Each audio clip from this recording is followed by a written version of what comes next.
Sarah Jenkins muttered to herself, adjusting the brim of her worn baseball cap as she stepped out of her rental car.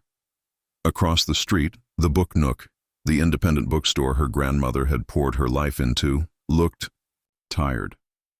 It used to be a vibrant hub, a place where locals lingered for hours. But today, only a few scattered customers browsed, two of them walking out with expressions of mild annoyance.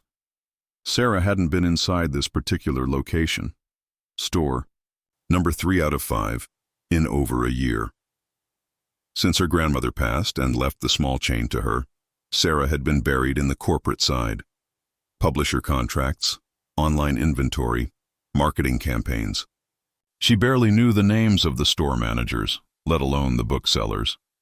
When customer complaints started stacking up online about this branch, disorganized shelves, unhelpful staff, a general lack of atmosphere, Sarah's regional manager, a numbers-focused guy named David, brushed it off as a temporary dip. But something in his tone didn't sit right. So Sarah decided to come in, not as the owner, but as just another customer. She'd swapped her usual business attire for faded jeans and a chunky sweater, wore a pair of reading glasses she didn't need, and let her hair fall messily. No one at this store had ever seen her in person. Her grandmother had always handled this location herself. As she stepped through the door, the familiar scent of old paper and dust hit her, but it was overlaid with something else. A faint, stale smell. The jazz music playing was too loud for a quiet afternoon, and a stack of new releases had toppled over in the new arrivals section, left untouched. Sarah slid into a short line behind a man holding a thick fantasy novel. Behind the counter, a young woman with bright pink hair and numerous piercings, her phone resting conspicuously on the cash register, looked up briefly, then back down at her nails. "Next," she said flatly. The man in front of Sarah stepped up, placed his order, and fumbled with his wallet. The bookseller rolled her eyes so hard it was visible from the back of the line. Sarah stepped up. "Just browsing today, thanks." The bookseller didn't say a word, just nodded dismissively and turned back to her phone. Sarah walked toward the back corner, near the hallway that led to the employee break room. She wasn't even sure if customers were allowed to linger back there, but she wanted to listen, needed to. She sat quietly on a worn armchair, pretending to read a classic novel. Only one other customer sat in the store now, scrolling through his phone. The place felt cold, not the temperature, but the energy. Then she heard it. Two voices, coming from the hallway behind the counter, just out of sight but close enough to catch.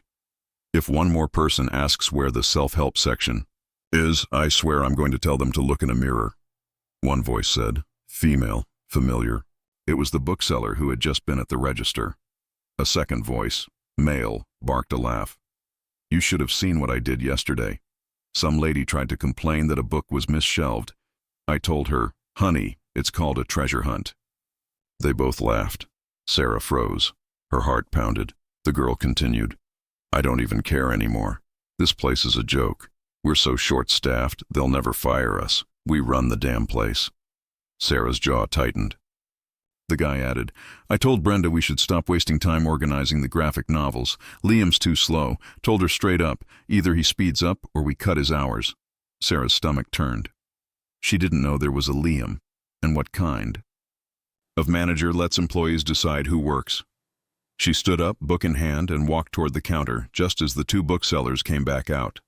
The guy was tall, lean, with a smug expression that vanished the moment he saw Sarah standing there, staring.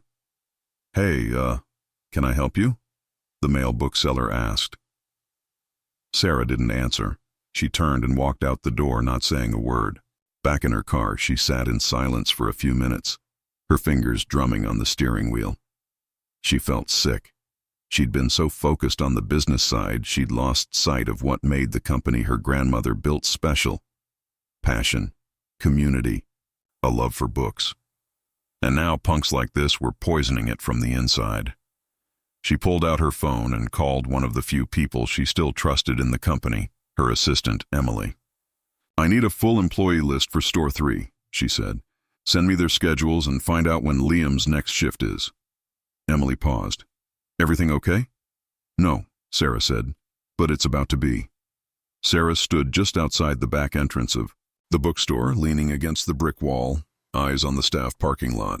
The sun had barely cleared the rooftops, and the frost on the windshields hadn't started to melt. She checked her watch. 6:23 a.m. She'd been sitting in her car since 5:45 a.m., waiting. According to the schedule Emily sent, Liam was set to open this morning with the same 2 booksellers from yesterday. Sarah hadn't slept much. She kept replaying their voices in her head, the way they laughed about cutting someone's hours like it was a joke. A beat-up sedan pulled into the lot and parked near the dumpster. A young man stepped out, pulling a knit hat over his ears and slinging a canvas tote over his shoulder. He paused, glanced at the building like he was trying to gather himself, then walked toward the back door. Sarah followed at a distance, keeping just enough space between them. She didn't want to spook him. As he unlocked the door and stepped inside, she caught the door with her foot and slipped in behind him. He turned, startled. "Oh, sorry, I thought I locked that." Sarah pulled off her hood. "You did fine. I'm supposed to be shadowing today." "Name's Alex." She extended a hand. He hesitated, then shook it. "Liam. You're new? First shift?" She nodded. "Then you're not late, so that's already a win. Just a heads up. Mornings can be rough, especially if you're not used to the pace." Sarah followed him into the back room. It was cramped. 2 metal lockers, a dented mini fridge, and a folding table with a half-empty box of stale bagels. Liam pulled off his jacket and wrapped the Book Nook apron around his waist. Sarah did the same, noting how he moved, efficient, but with a hint of hesitation, like he was always bracing for correction. "You'll probably be on restocking and returns," he said. "That's usually where they start people." "Got it. You like it here?" she asked, keeping her tone light. He tightened his apron, then gave a small shrug. "It's fine. I just need the hours. I'm in school, so I take what I can get." Before she could ask more, footsteps echoed down the hallway. The door swung open, and the tall bookseller from yesterday, Mark, according to his name tag, walked in, earbuds around his neck, chewing gum. "You're early," he said to Liam, not looking at him. Then he noticed Sarah. "Who's this?" "New hire," Liam replied. "First day." Mark looked Sarah up and down. "They keep sending us people. Not sure why, we're full." Sarah kept her expression neutral. "Just doing what I'm told." Mark grabbed an apron off the hook, then turned to Liam. "You're on front desk. Alex, was it? You're on returns. Don't get in the way." He didn't wait for a reply before heading to the front. Sarah leaned toward Liam. "He always like that?" He gave a tight smile, more out of politeness than amusement. "Mostly. Just keep your head down, and you'll be fine." They stepped out onto the main floor. The bookstore was still dark, but the pre-opening tasks were in full swing. Counters wiped, display tables arranged, coffee machine warming up. The pink-haired bookseller from yesterday, Brenda, was already there, fiddling with the computer system. "Morning," Liam offered. Brenda didn't respond. She adjusted the screen, then walked off without a word. Sarah moved to the return station and started sorting books that still had sticky labels on their covers. The shelving area was poorly organized. New books were shoved into bins that had cracked down the side, and the return cart was missing 2 of its wheels, forcing it to tilt awkwardly. Liam moved efficiently through the opening routine, checking the new release displays and aligning books on shelves. Mark barked out orders from behind the counter, his voice loud enough for customers to hear once the doors opened. Brenda floated between tasks, rarely looking up. By 7:15 a.m., the first customers began to trickle in. Sarah kept her head down, watching everything while sorting and stacking. The morning rush built fast, and so did the tension. "I said, no dust jacket," a woman at the counter snapped. Liam apologized and tried to find another copy, but before he could, Mark snatched the book from him and tossed it onto a nearby cart. "Do it again," he told him, then turned to the woman. "Sorry, he's still learning." The customer glanced at Liam with thinly veiled irritation. Liam didn't say anything. He found another copy, his hands trembling slightly. Sarah caught his eye as he stepped back. "You were fine. she said quietly. He gave a small nod but didn't speak. By 8 a.m. the bookstore was packed. The line stretched nearly to the door, and the online order pickups poured in non-stop. Brenda started skipping steps. No protective sleeves on valuable first editions, misshelved genres, misread author names. "Hey, this is supposed to be in mystery," a man said at the pickup counter, holding up a thriller. "It is," Brenda replied, not looking up. "It's mostly suspense." "That's what a mystery is." The man raised an eyebrow. "No, it's not. I don't make the rules," Brenda said, then turned away. Sarah watched the man leave, book untouched, shaking his head. Mark glanced over. "Next time, just tell him it's a psychological thriller. They don't know the difference." Brenda laughed. Liam didn't. Sarah stepped away from the returns and approached Liam at the front desk. "You need a second?" He wiped his hands on his apron. "No, I'm good." "You sure?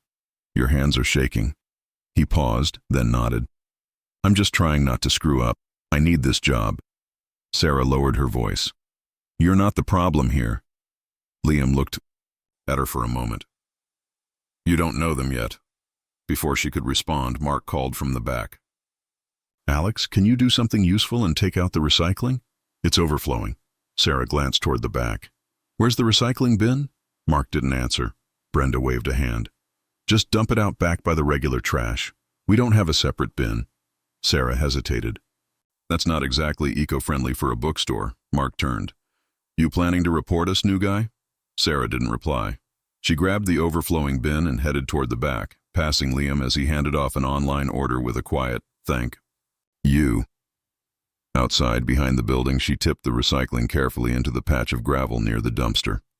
The sight was awful. She noticed 3 other spots where cardboard and plastic had clearly been dumped recently. Stains on the concrete, sticky residue. When she came back in, Mark was on his phone behind the counter. Brenda was restocking stationery with one hand while texting with the other, and Liam was trying to ring up a complicated order while apologizing to the customer for the wait. Sarah returned to the return station and scrubbed harder than necessary at a dusty book. She didn't need to see anything else. The apathy, the shortcuts, the way Liam was being slowly crushed under the weight of their indifference. It was systemic, not a couple of bad moods or one rough day. This was rot, and it had taken hold. Under the very roof she was supposed to be responsible for. She glanced over at Liam. He was wiping the counter, eyes down, shoulders hunched. Sarah dried her hands, walked into the back room, and pulled out her phone. "Emily," she said when she answered, "I need the regional manager here by tonight. We're shutting this place down for a staff reset and retraining, and I want to meet Liam off-site somewhere quiet." Emily hesitated. "Everything okay?" Sarah looked around the break room. The flickering overhead light, the smell of stale coffee from the pot, the silence where there should have been pride. "Not even close," she said, "but we're going to fix it." Liam stepped into the community center's side entrance just past 7 p.m., his backpack slung low and his coat clutched around him like armor. He spotted the woman who'd introduced herself earlier as Alex, waiting near the window, seated at a table with 2 paper cups and a plain manila folder. She stood when she saw him, her posture calm but unreadable. "Hey," he said, cautious but polite. "You wanted to talk?" Sarah nodded once. "Thanks for coming. Sit down." He hesitated, then pulled out the chair across from her, setting his bag on the floor. The community center was nearly empty, just a few scattered people murmuring over laptops. Outside, the headlights of passing cars cast long, slow-moving shadows on the wall. Sarah pushed one of the cups toward him. "Herbal tea. I wasn't sure what you liked, but it seemed like a safe bet." He wrapped his hands around the cup, nodding slightly. "Thanks. So, what is this?" Sarah met his eyes. "My name's not Alex. It's Sarah Jenkins.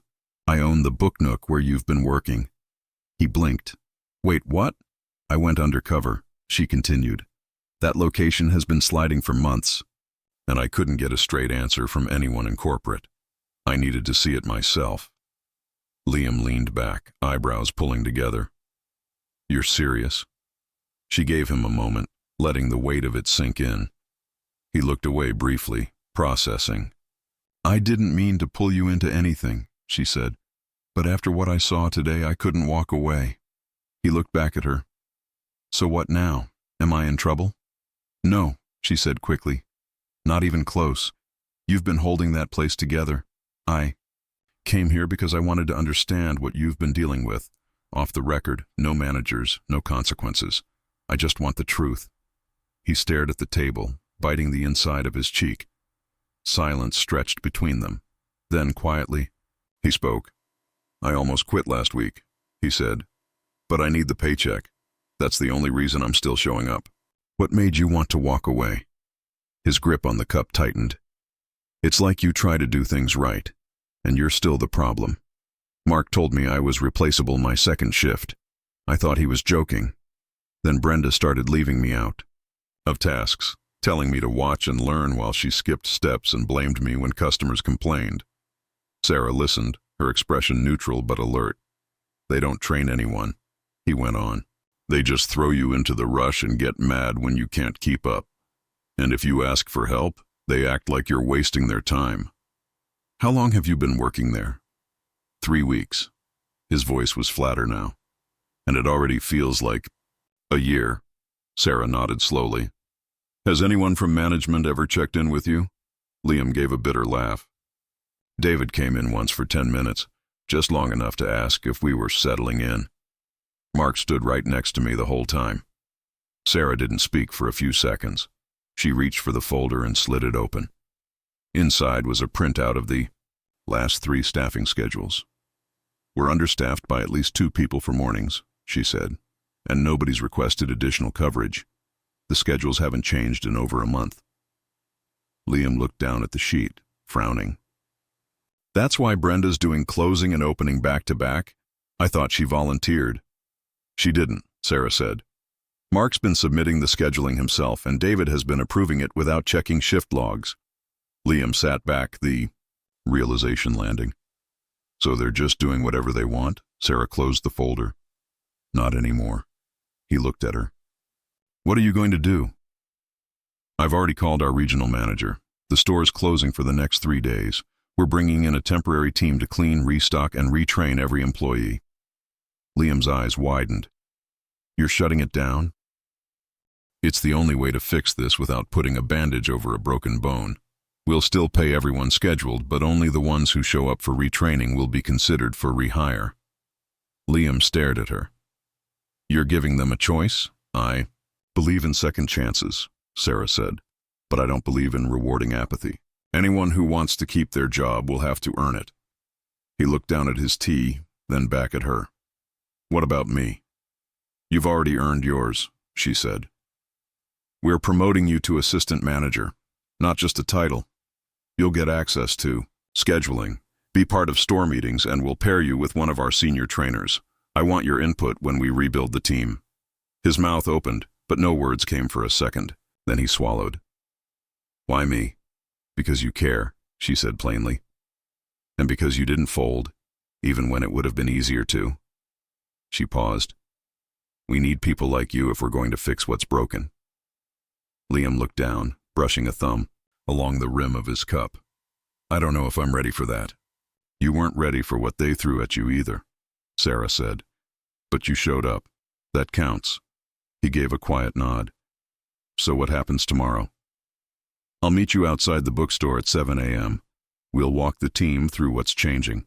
Anyone who tries to push back gets one warning. After that, they're out." Liam's jaw tightened slightly. "Mark's not going to like that." Sarah's tone didn't change. "He doesn't have to." He let out a breath, the tension in his shoulders easing for the first time. "Okay, I'll be there." Sarah stood, slid the folder into her bag, and picked up her coat. "Get some rest. Tomorrow's going to be a long day." As Liam gathered his things, he hesitated. Why now? Why not months ago? Sarah looked at him for a moment. "Because I stopped listening to the floor. I let reports replace reality. That's on me." He nodded once, serious. "Then I guess we both have something to prove." She gave him a respectful nod and left without another word. That night, Sarah sat in her hotel room, staring at the wall. She replayed every conversation in her mind, not just with Liam, but with her own grandmother years earlier, sitting across from her in a cozy corner of their original store. A bookstore is more than just books, dear, her grandmother had said. It's built from the stories shared, from the connections made, from the quiet joy of discovery. Somewhere along the way, Sarah had forgotten that, but tomorrow she'd start again, from the ground up. By the time the sun rose the next morning, a temporary operations crew was already wheeling in crates of cleaning supplies and replacing the warped display shelves with new ones. A printed "Closed for internal training" sign hung on the bookstore's front door. Several regulars paused outside, reading it in confusion, then walked off, disappointed but curious. Sarah leaned against the wall, just inside, arms crossed, watching as Liam checked the supply list against the clipboard she'd given him. His hair was tied back tightly, and he moved with quiet purpose. He didn't ask unnecessary questions. He didn't stall. He just worked. Liam turned to her. "The new fiction delivery came in late. We're missing the latest bestseller, but I flagged it with the temp lead." Sarah nodded. "We'll reroute stock from the downtown store. Are you good to help walk the others through protocol?" He hesitated. "Depends who shows up." At precisely 7:30 a.m., Brenda stepped through the front door. She stopped short when she saw the work crew wiping down shelves and reorganizing station drawers. Her mouth opened, but nothing came out. Then she spotted Sarah, now in a charcoal blazer, her hair neatly tied back, glasses gone. You're the owner?" Liam looked over from the front desk, saying nothing. Sarah stepped forward. "Yes, you're Brenda, right?" She blinked twice, then gave a short nod. "Yeah, I didn't know. I mean, nobody said anything." "No one was supposed to. We're changing that," Sarah said. "You're still on the payroll, but this is a clean slate. If you want to be part of the new team, you'll need to go through retraining like everyone else." Her eyes flicked around the store. "So you're firing people?" "We're offering a chance to stay." "That's different." Sarah shifted her weight. "And if we don't want to? You can leave. No hard feelings. But if you stay, things will be done right. No exceptions." She didn't respond.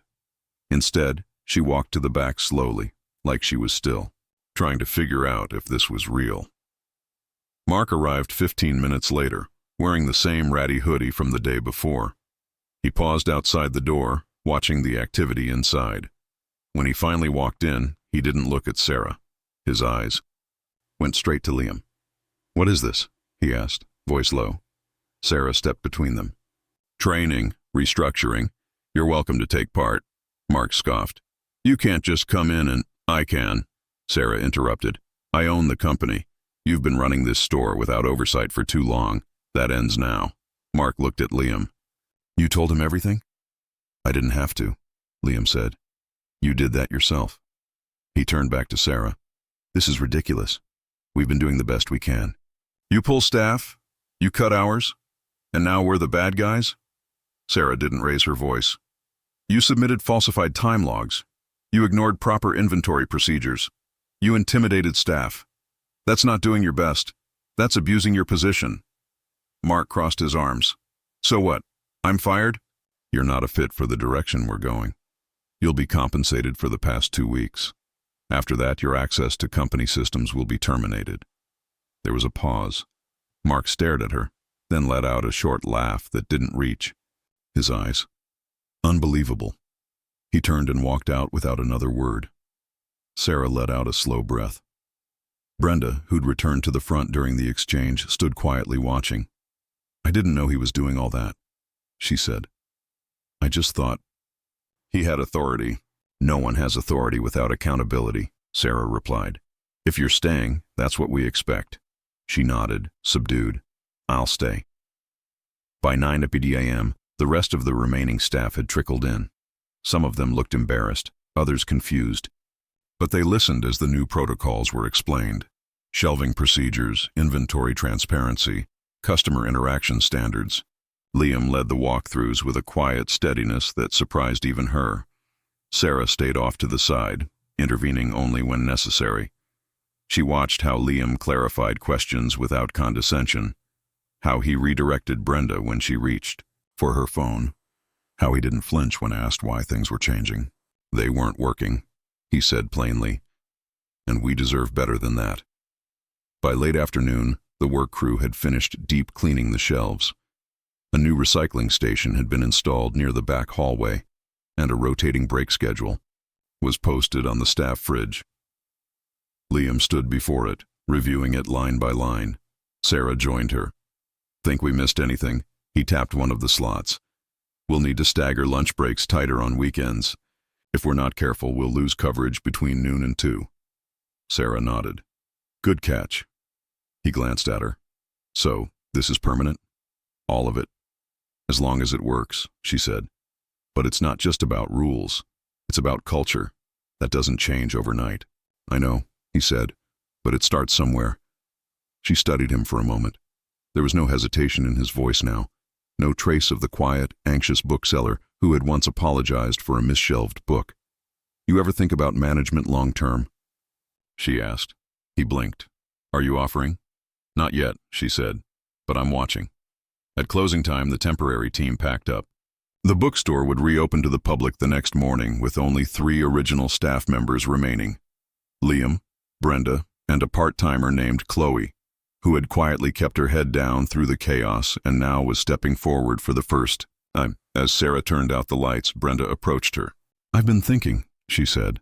I've been working in bookstores since I was 18. I used to like it. Then it just became about getting through the shift. Sarah didn't say anything. I want to like it again, she continued. I don't know if I can lead, but I'll show up. That's a start. That's a start, Sarah said. Outside, the evening was quiet. Sarah locked the door, then handed the keys to Liam. You'll open tomorrow. He took them. I've got it. She stepped back. Call me if anything feels off, and I mean anything. He nodded, then pocketed the keys. As she walked to her car, she glanced back and saw him standing at the door, looking through the glass at the space they just rebuilt together, not with new counters or banners or slogans, but with the hard, steady rebuilding of trust. Inside, the shelves gleamed. The tables were clean. The air no longer carried the weight of exhaustion. It had taken 3 days, but the rot had been cut out, and now, finally, the book nook was ready to live again.